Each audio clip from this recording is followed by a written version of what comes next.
Good morning. Welcome back to the wood shop. I've rotated the screen because I wanted to be able to include what's on the bench as we talk this morning. We're going to talk about the shop. We're going to talk about getting started. When I first got started trying to do fine work, clean woodwork, some basic furniture, boxes, picture frames, that sort of thing. As I mentioned before, I watch folk like Torres and others that do hand tool work. I didn't have a bunch of power tools at the time. I have had in the past, but in moving, we had to sell things. I've traveled in the ministry for nearly 50 years. And so I've bought and sold tools as a need and opportunity arose. But I found myself disabled and with a little 6x8 shed to do a little woodwork. And after watching some videos and trying to get started to do something with my hands, I was basically totally disabled. I got a little better as time went on. And I struggled with hand tool work. I grew up, as I mentioned before, with hand tools, but the crude carpenter type. And I started trying to learn to do box joints and other things. And I was in and out and back and forth with hand tools and power tools. And I finally came to the realization, not everybody is a hero. And I consider these fellows that have gone back to the old ways and built furniture and other fine pieces of woodwork by basically totally hand tools. Those fellows and ladies they're heroes in my eyes because they have developed a skill and a want-to and a craftsmanship that is very admirable. I couldn't achieve that. I could get better at what I could do, but I could never achieve that perfection that's necessary for a fine piece of furniture, complicated joinery, and fine micro fitting and all that sort of thing. And I finally came to become myself, my way that works. I don't like this term, but it is true. Good enough for me and my family. Now, let me put it this way. I'm never satisfied with a piece that I have built. There's always flaws in it. There's always mistakes that I can cover up some of it with sanding and maybe a little filler or color corrections or things of that nature. But I'm never totally satisfied. And so I keep trying to get better at it. And with trial and error, you do get better.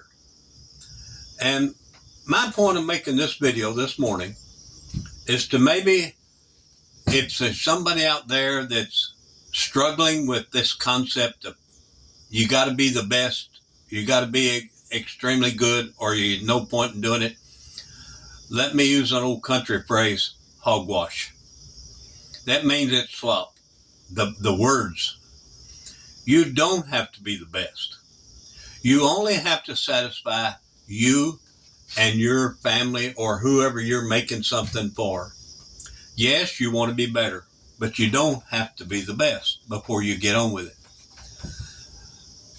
If you only have a basic handsaw, screwdrivers, a hand plane maybe, a few things like that, you can do some basic work and get better at it, and you can eventually develop into whatever it is you really want to do. It has to come from the core of your being, what you want to do. And it's true in any facet of life. You can be what you want to be bad enough. Yes, handicaps get in the way, but they don't have to stop you. You can find ways around it. Now, I see a lot of videos and people are using pallet wood to make some very beautiful furniture, tables, and all kinds of things. And I use pallet wood myself. But if you're going to use pallet wood and you're going to make a fine piece of furniture or an ornament or whatever, you need to be aware, maybe you are already, pallet wood is not the best wood around. Pallets are made out of scrub wood, things with flaws in it, with twisted grain, with knots, not suitable for any kind of fine work. You wouldn't want to put it in your, you wouldn't want to build window casings with it. It's prone to warping because of the different grain structure and all that sort of thing. But it's fine to put it on to make a pallet out of, to ship products and all that sort of thing. It's tough, it's rugged, they use forklifts. But then you get a hold of a pallet and you say, well, them nails and things they use in there are so unbelievably difficult to get out, if you can even get them out. They pull through the wood and all that. Look, I went through all that. And I disassembled some pallets and salvaged some longer boards. I finally came to the conclusion I didn't need to do that. There's other ways to do it. If you got a jigsaw, if you got a circle saw, whether it's corded or cordless, it don't matter. Cut it off alongside of those main rails. There's usually 3 rails on a pallet, and you got 12, 14 inches of wood that you can work with. The shorter pieces are easier because you have less of that twisted grain to deal with, the shorter the piece. And you're still going to have some warpage problems, but there's ways to deal with that. And so I use pallet wood. In fact, this box that I've got here is pallet wood. Now the back of it's just a piece of thin, fake plywood, 1/8 inch.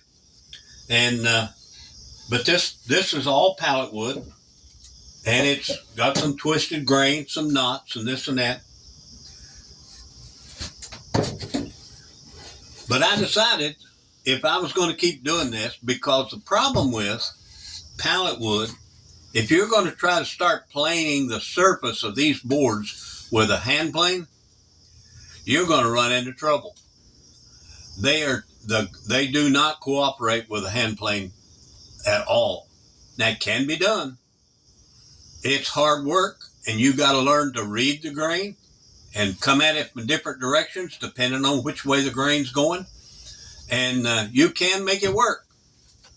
But I'm getting old and feeble, and I got a bad heart, and I've got other things that hinder me.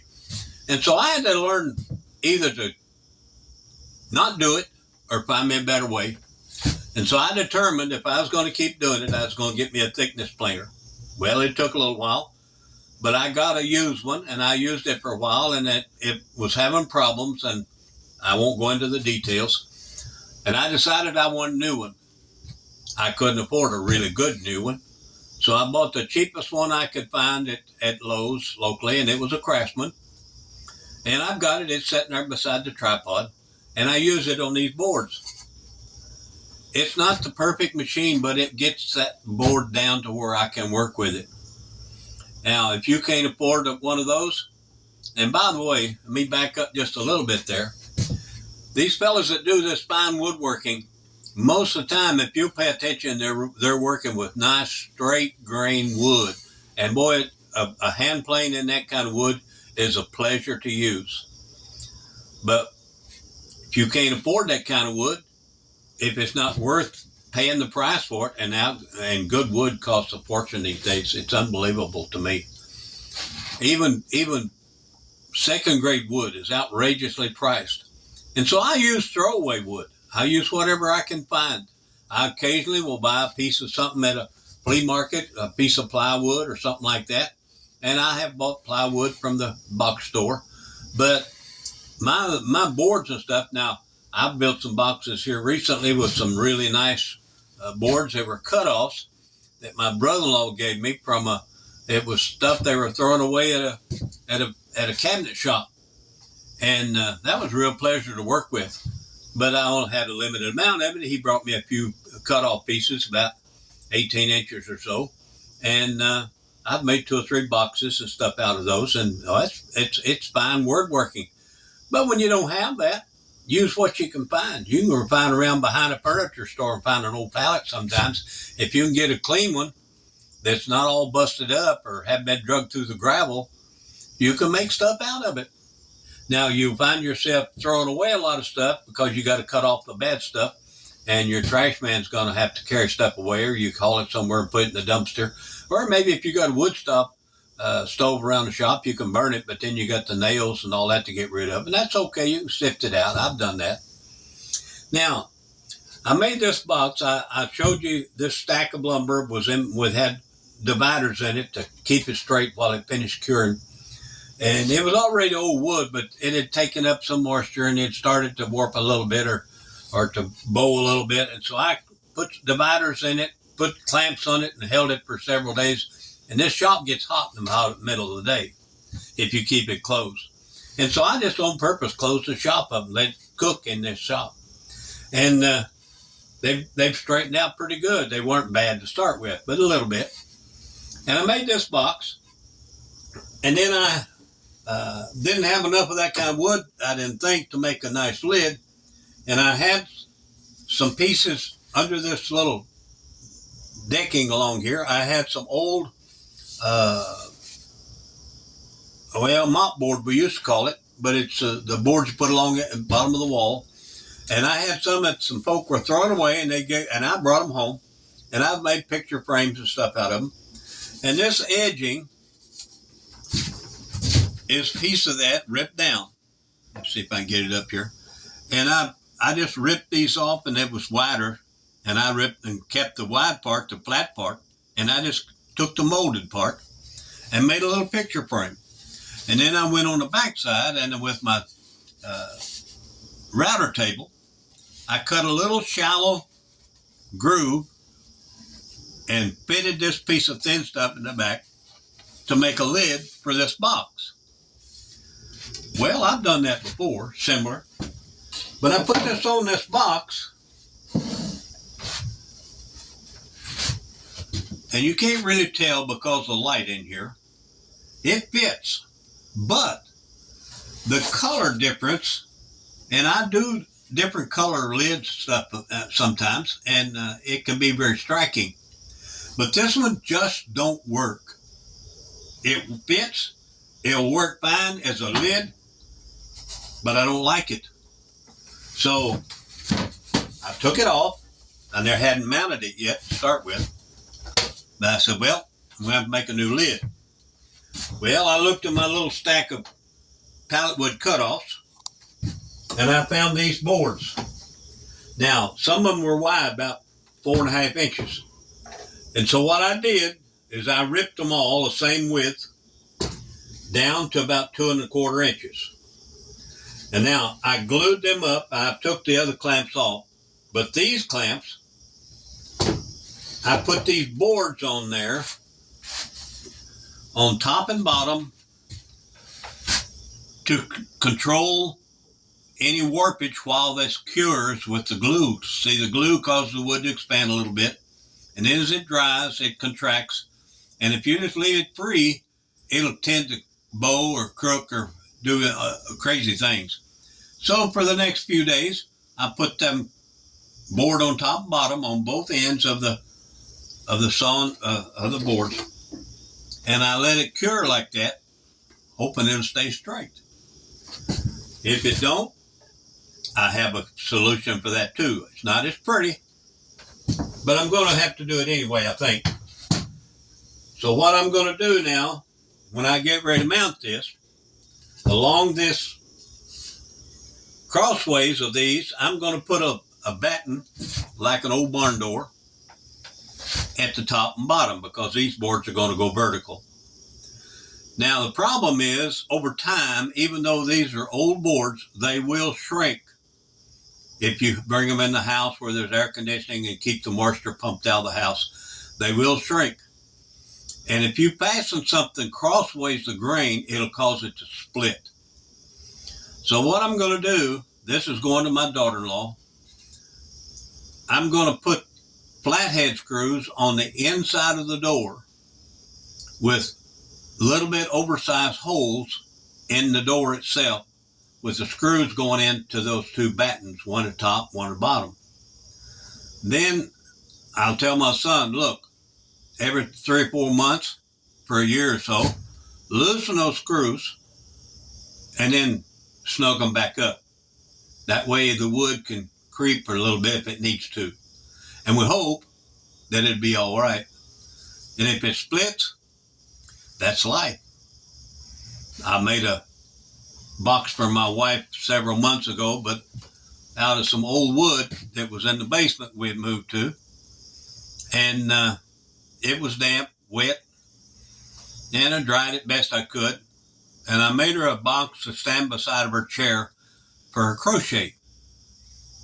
And she decided she's going to do something else with it just last week. And when we picked it up and turned it around on the back side, one of those boards had a crack in it on one end of nearly 1/4 inch.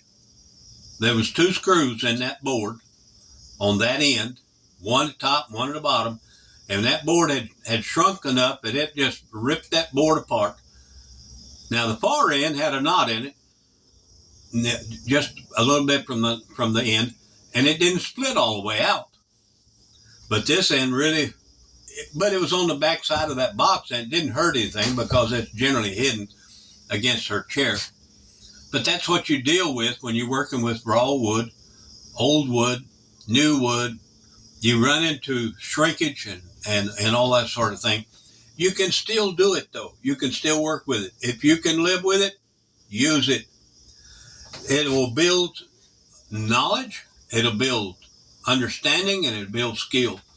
That cord trying to get around there in front of that camera. Just a phone, not really a camera. I've got a nice camera, but I can't watch myself with it while I video. And so I use this little camera phone. So anyway, here's the new lid for this box. Whoops. Eventually, now probably next week, I'll take these clamps off and I'll finish fitting this box, lid to this box. Now, I'm through with that discussion at the moment. I want to go somewhere else with you. Let me get this out of the way. I'll set this over here like this and hope it don't fall off. Let's talk about workbenches. This bench is not exact, but it was taken off of Paul Sellers' bench that he demonstrated building out in the backyard on sawhorses. And I like it. I've modified it a little bit because of the materials I had on hand, the legs, and a few things like that. That's different from what he did. But the top is the same basic idea.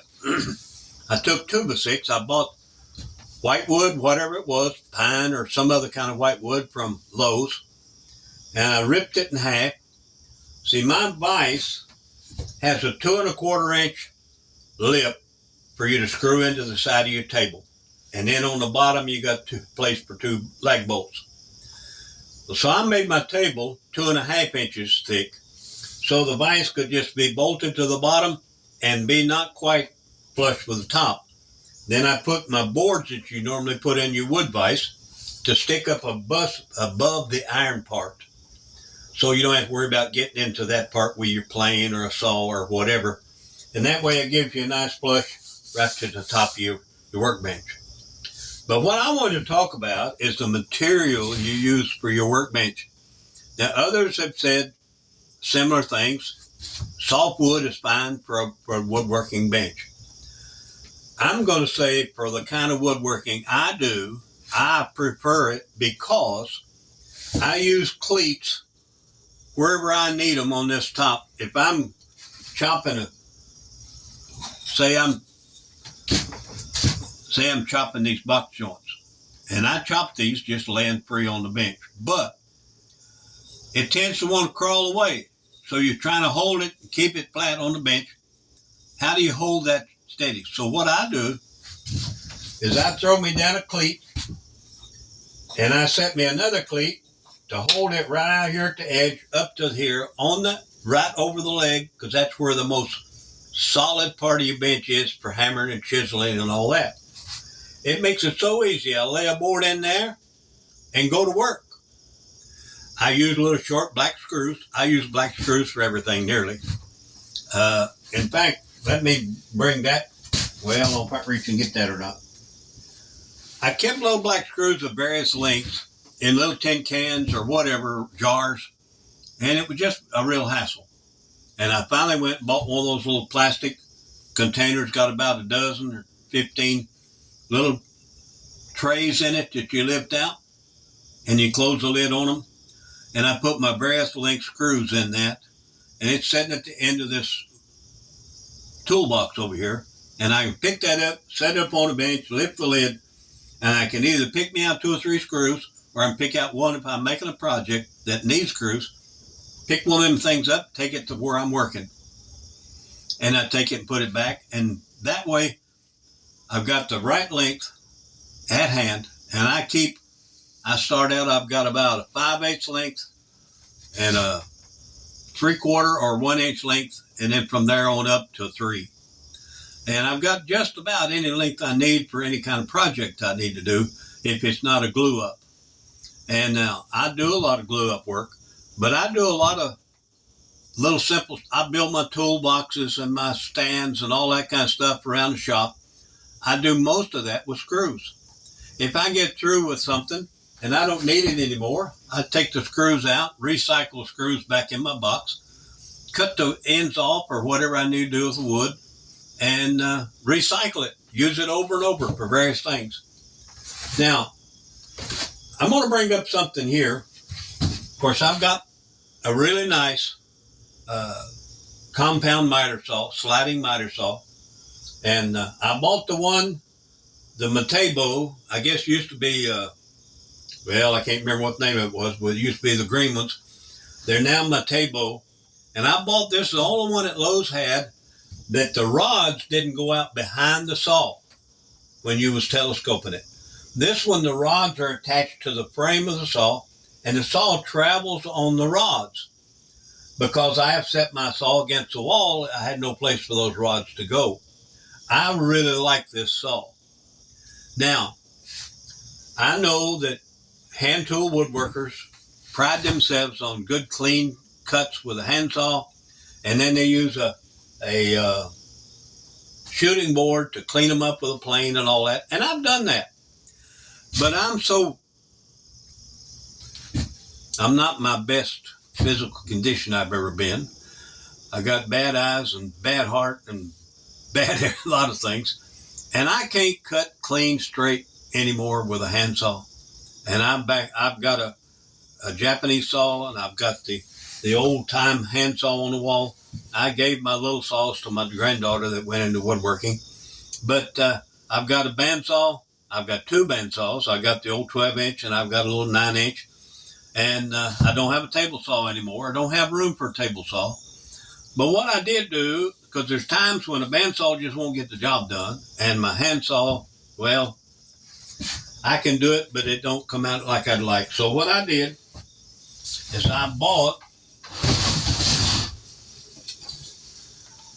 I had a worm drive saw, but just too big and heavy, and I hardly ever used it because it was so awkward and everything.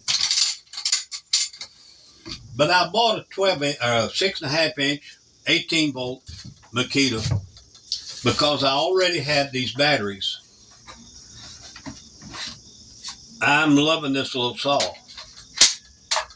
Now, I made this box specifically for this saw and the charger and all the batteries. This is probably some of the best woodworking I've ever done. Well, I made my son and my wife another box similar to this here recently, and they are just as good. But this was one of the first ones in recent history that I've done that I was not ashamed to see it out in public. What I like about this box, it keeps this saw handy here on my bench, but it's protected. Look, let's face it, modern cordless Toys, yeah, they're toys. I know they're useful and we use them to make, some guys make money with them and all that. But for an old man like me, it's a toy. But it's almost necessary. But they're not exactly robust. They're a little bit fragile. So if you leave it kicking around the shop, you're going to get it tore up. So I made the box to keep it safe, protect it, and it's always there when I need it. Now, without a table saw, making good, clean, straight cuts, especially in things like plywood or particle board or whatever, it's a little harder with a skill saw. A lot of fellas are now using what they call track saws. And I saw a couple of fellas that built homemade tracks for their skill saw type saws. And I thought, well, I can do that. And so I did. I had a piece of hardboard and I had a piece of baseboard. And I made a 54-inch track saw for my little 18-volt saw. You clamp this on your, look, this box I made complete. I didn't make the lid separate from the box. I made a box with a top and bottom in it. And then I cut it in two using this and the track saw with the cordless saw. You just lay this up across it, clamp it on the back side,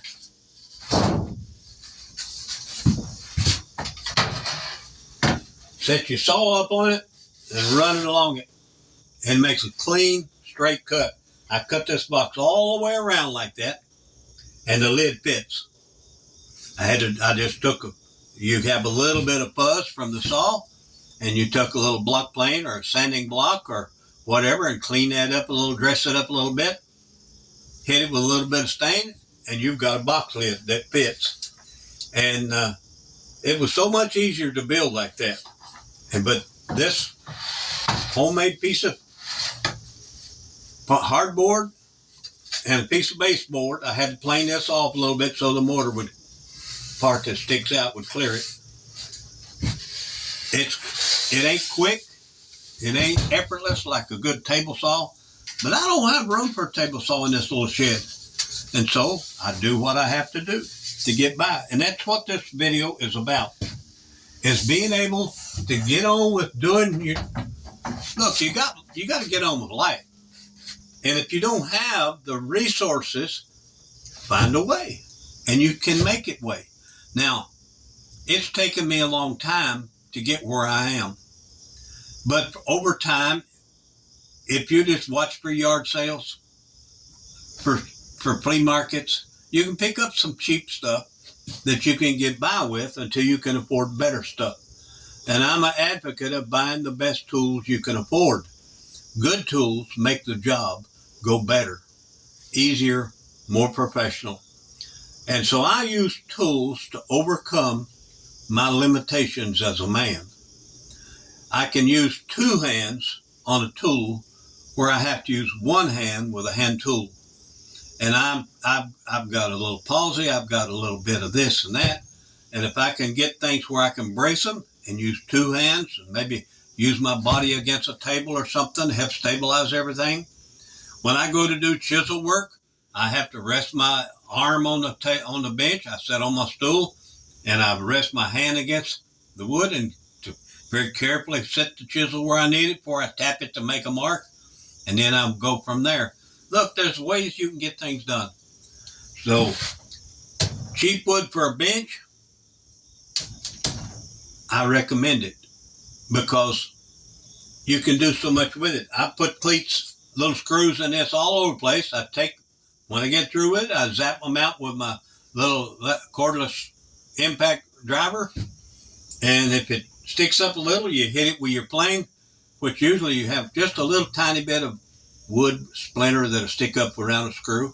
If it's not enough, you can hit it with a piece of sandpaper and knock it off.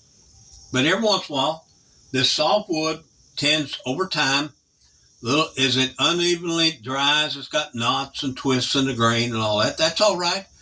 Every once in a while, I take my plane and I just hit it and just knock off the little tiny high spots here and there. I don't need it micro flat.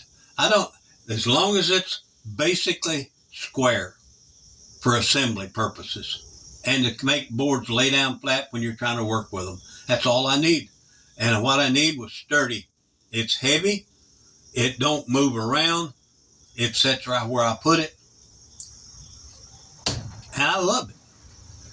If I was going to build another workbench, I'd use softwood on the top, hardwood on the legs if I could get it. If you can't get it, use softwood for the legs too. There's ways to make it work. You just need to think about it, okay? Make it work. If it ain't working for you, change it. Don't be afraid to change what you're doing if it ain't working exactly the way you want it to. Look, I've had to make do most of my life for my personal things. I've worked professionally on the job sites, all kinds of work when you can't just make do unless that's the way the company wants it done. But for myself, I get it done satisfactory for me and my family. And that's all we're looking for. Now, if you can do fine work, you're my hero. But since I can't, I do it my way. And you can too. I don't know if anybody will be watching this that is trying to get started doing a little hand tool or a little machine work, power woodworking. Don't give up. Find a way that works for you. It may be a combination of things you've learned from other people. That's where I'm at. My box joints are cut using a bandsaw to cut the first slot because I can't hand cut straight. But I can get up there with two hands with the light just right, and I can saw alongside that mark, leaving just a fuzz extra on the part that needs to stay there. And then I can come back and hit that with a file, or if I need to, I can take a sharp chisel and shave that just a little bit, and I test it as I'm putting that joint together to make sure that I don't cut too much, and I can fit that joint, goes clunk. I like it. It took me a long time to get there, but you can do it. You can do it. Just find what works for you. This will have to do it for today. Normally we use this as story time, but today is just shop talk. I don't know if it helped anybody or not, but I've had a good time doing it. And maybe we'll come back and do some more. There's some things I'd like to show you in my shop, just to show that you can work with less than what you normally see other people have. You don't have to have it all, just enough to make it work for you. All right. Thank you for stopping by. This is Steve, and it's supposed to be story time, and that's all the story I got for today. Goodbye.